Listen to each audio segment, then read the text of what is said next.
Hello friends, आज के blog में मैं आपको वैष्णो देवी की यात्रा के लिए ले चल रही हूँ। तो फटाफट मेरे चैनल को लाइक सब्सक्राइब कर दीजिए और मेरे वीडियो को शेयर करना ना भूलें। तो देखिए, सबसे पहले हमने रिज़र्वेशन कराया था जम्मू तवी के लिए।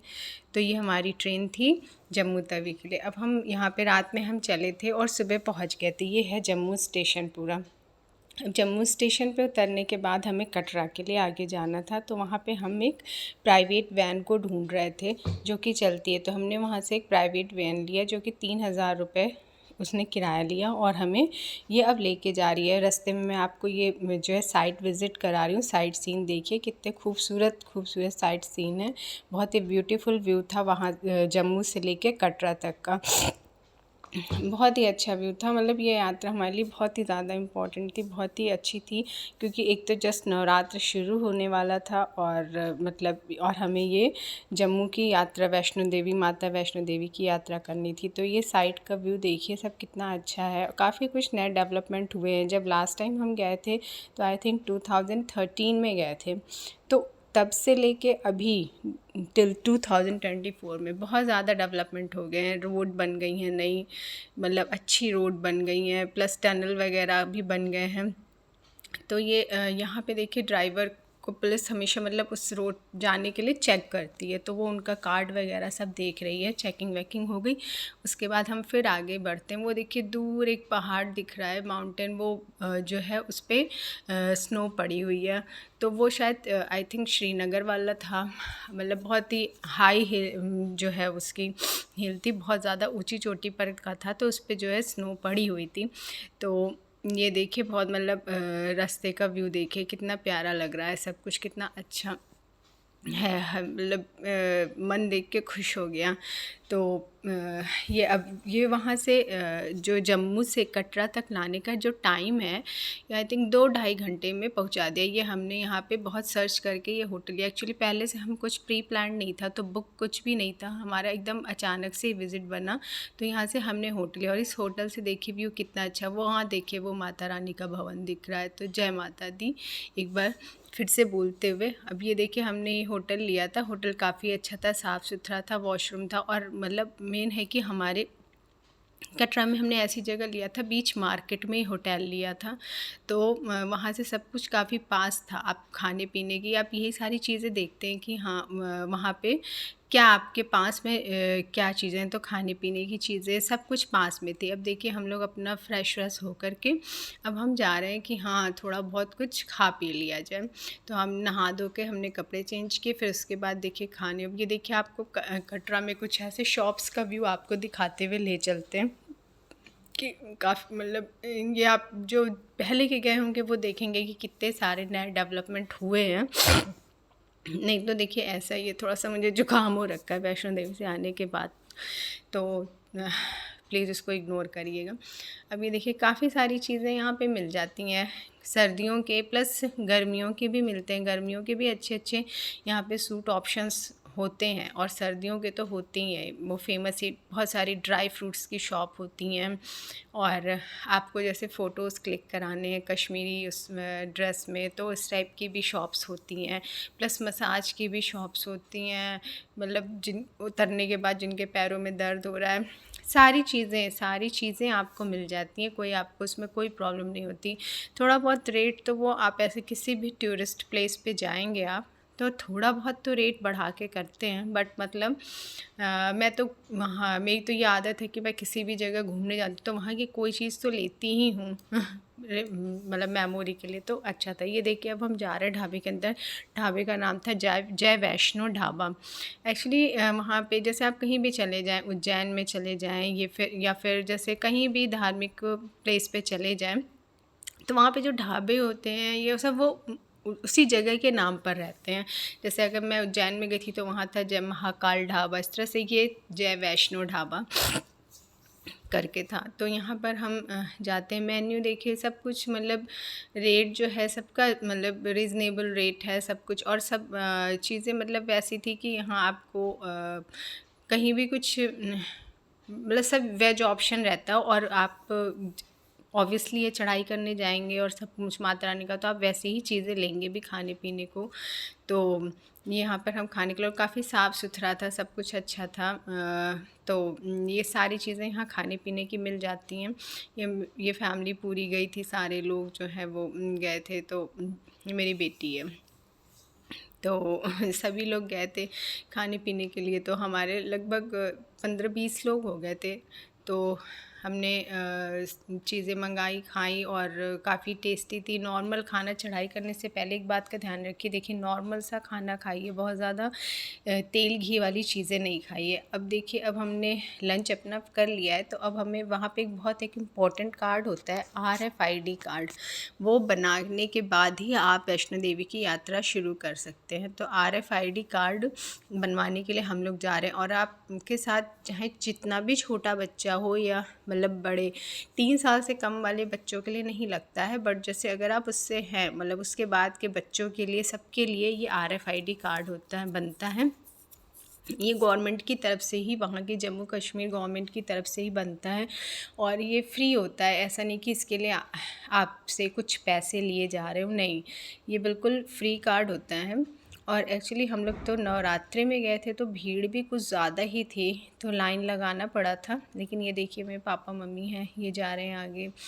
तो इस तरह से सभी लोग मतलब हम लोग जा रहे थे। ये लाइन, इसमें ये RFID कार्ड का जो है ही बनाने का एरिया है। यहाँ देखिए, अब हम अंदर जा रहे हैं लाइन लगाने के लिए। इसके लिए सबसे ज़्यादा इम्पोर्टेंट क्या है, आपको क्या रखना है? अपना आधार कार्ड। आपको एक आइडेंटिटी कार्ड ज़रूर रखना है, वो हमारा आधार कार्ड है, उसके बगैर ये नहीं बन सकता। इसलिए आप जब भी वैष्णो देवी यात्रा के लिए आइए, आप अपना आधार कार्ड अपने साथ में रखिए, वो ज़रूर रखिए। तो ये देखिए, हमें RFID कार्ड ये यहाँ से जाते समय हमें अपने गले में पहन लेना होगा, और आने के समय ये RFID कार्ड वापस में जमा करा लेते हैं।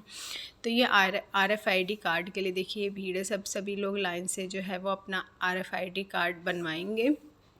यहाँ देखिए बोर्ड, इस पे जो नियम लिखे गए हैं, क्या क्या नियम हैं, ये आप शायद पढ़ लीजिए आप। और अब ये देखिए, मुझे भी अपना RFID कार्ड मिल गया है। तो अब मैं वैष्णो देवी यात्रा के लिए पूरे तरीके से तैयार हूँ। उसके बाद हम लोग अपना RFID कार्ड ले करके और फिर वापस आ गए, क्योंकि हम लोग सोच रहे थे कि जो वैष्णो देवी यात्रा है वो हम दर्शन के लिए रात में भवन की चढ़ाई शुरू करेंगे। तो हमने मतलब इसलिए, क्योंकि इस समय थोड़ी सी धूप थी, तो हम फिर वापस अपने होटल रूम में आ गए। और रात भर हमने ट्रैवल किया था, तो सोचा थोड़ा सा आराम कर लूँ, क्योंकि हमारे साथ बूढ़े लोग भी थे और बच्चे भी थे, तो उसके हिसाब से हमें काम करना था। तो हमने मतलब हम होटल की तरफ आ गए, अब अपना कि थोड़ा सा आराम कर लेंगे, तो इस वजह से तो अब हम जा रहे हैं वही होटल की तरफ, तो आराम करने के लिए। अब हमारे होटल से देखिए व्यू कितना अच्छा है। अब हम रेडी हो गए, अब हम जा रहे हैं। ये ऑटो हमने लिया वहाँ से बाण गंगा के लिए। लोग पैदल भी जाते हैं बाण गंगा, लेकिन अगर आपके साथ मतलब आपको दिक्कत है या कुछ वैसा है, तो आप ऑटो भी ले सकते हैं। हमने तो भाई ऑटो कर लिया था, क्योंकि हमारे साथ बच्चे थे, पहले ही जैसे बताया बच्चे थे, बूढ़े थे, तो ऑटो करना बहुत ज़रूरी था। तो हमने तो ये ऑटो कर लिया बाण गंगा जाने के लिए। रास्ते में देखिए कितनी अच्छी चीज़ें, अच्छा अच्छा व्यू दिखाई पड़ता है। देखिए ये लोग, कुछ लोग पैदल जा रहे हैं बाण गंगा। आगे भी बहुत ज़्यादा चढ़ाई थी। वैष्णो देवी की जो चढ़ाई है वो नीचे से टिल भवन तक की जो है वो 16 किलोमीटर है। उसके बाद आप ऊपर भैरव बाबा के लिए जाएंगे। और जो अर्धकुमारी तक की चढ़ाई है वो खड़ी चढ़ाई कहते हैं, बिल्कुल खड़ी चढ़ाई है। आपको बिना डंडे के सहारे के आप शायद चढ़ ना पाओ। और अगर जो इन्होंने पहले मतलब प्री प्लान, ये देखिए, ये अभी मैं आगे बताऊंगी, देखिए आगे बाण गंगा, ये आपको वहाँ पे खूब सारी ऐसे लोग चुनरी ऐसे बांध बांध करके छोड़ देते हैं जो मिलती है। बाण गंगा में कहते हैं यहाँ पे माता रानी ने अपने बालों को धोया था।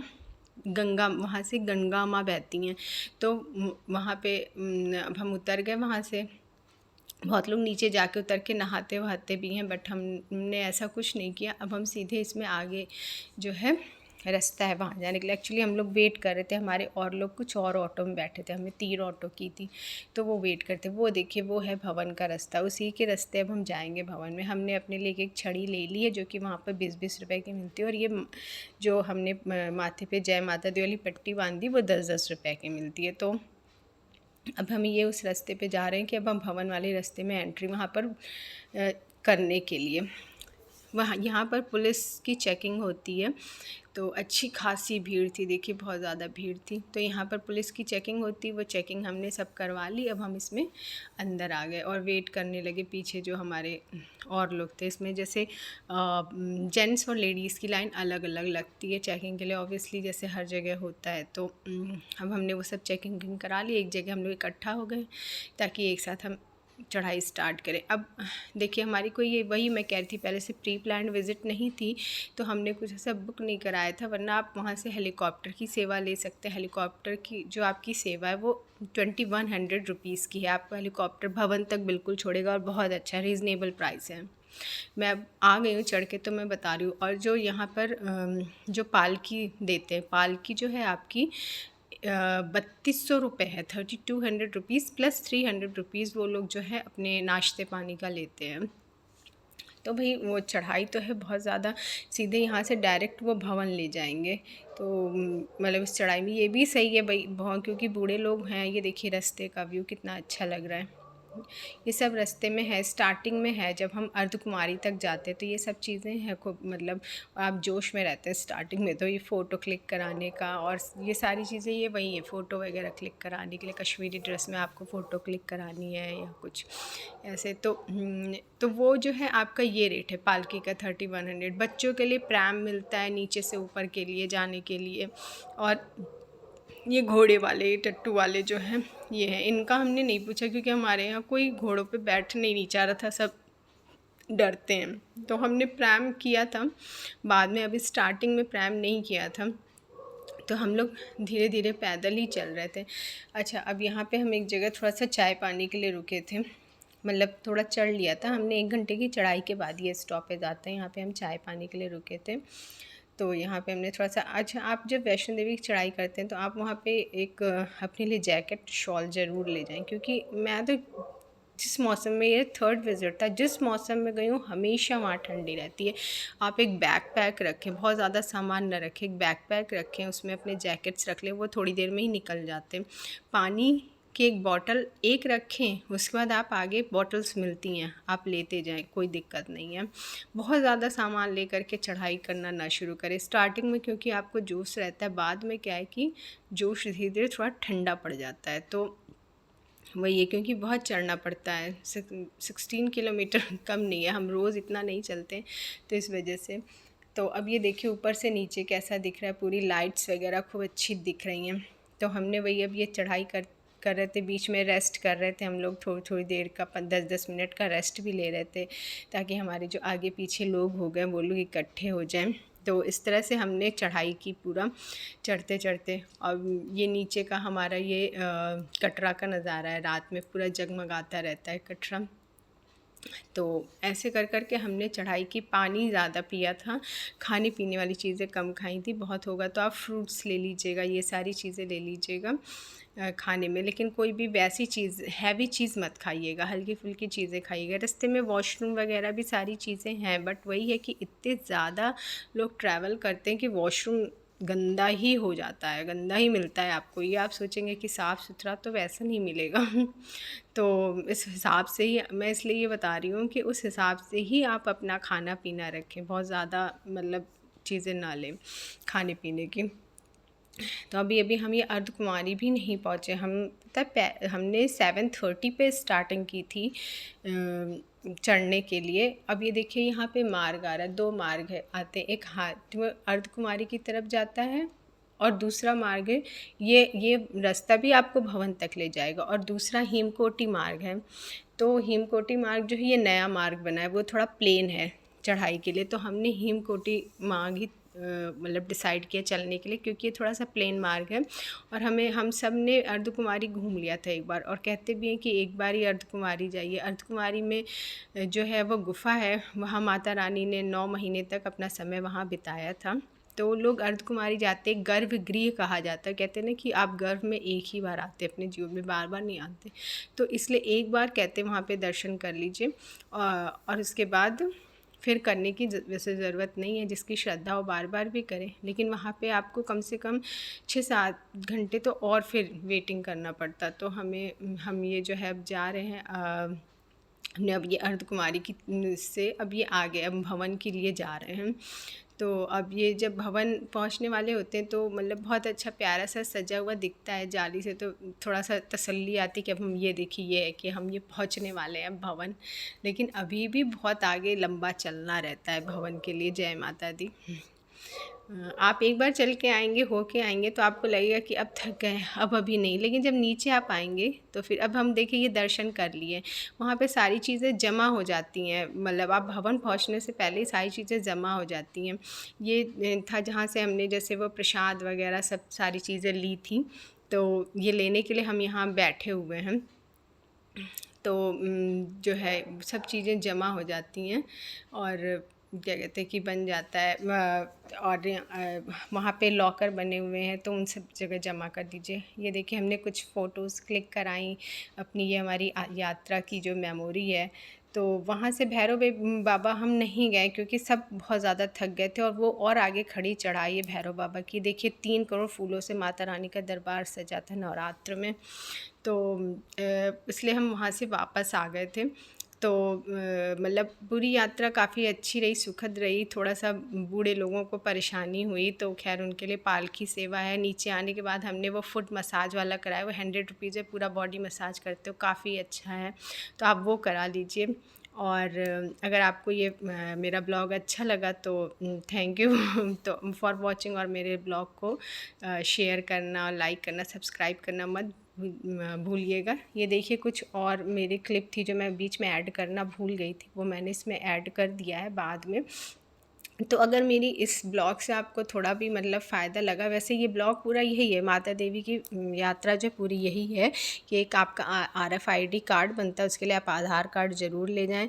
और अगर आपकी प्री बुकिंग आप नीचे से ही बुक करा लीजिए, पालकी लेना हो या हेलीकॉप्टर जो भी आपका पसंद का हो, आप घोड़ा ये सब नीचे से, अगर बूढ़े और बच्चे हैं साथ में प्रैम भी मिलता है, तो आप ये कर लीजिए। तो बाकी आपको कुछ नहीं, अब यंग हैं आप तो फिर बड़े आराम से, आपको कोई प्रॉब्लम नहीं होगी, आप बहुत जल्दी चढ़ते आएंगे। लेकिन अगर आपके साथ हैं लोग तो थोड़ी सी दिक्कतें होंगी, तो उसको आपको मैनेज करना है। बाकी यात्रा बहुत अच्छी है। और ज़्यादा हैवी चीज़ें ना खाइए, ज़्यादा लिक्विड ग्लूकोज़ आप अपने साथ रखिए पानी में डाल के, ORS ग्लूकोज, जो आप जिससे आपको इंटरनल एनर्जी मिले चढ़ने के लिए, ताकि आपकी बॉडी में पानी की कमी, आप डिहाइड्रेट ना हो। तो एक बार और जय माता दी।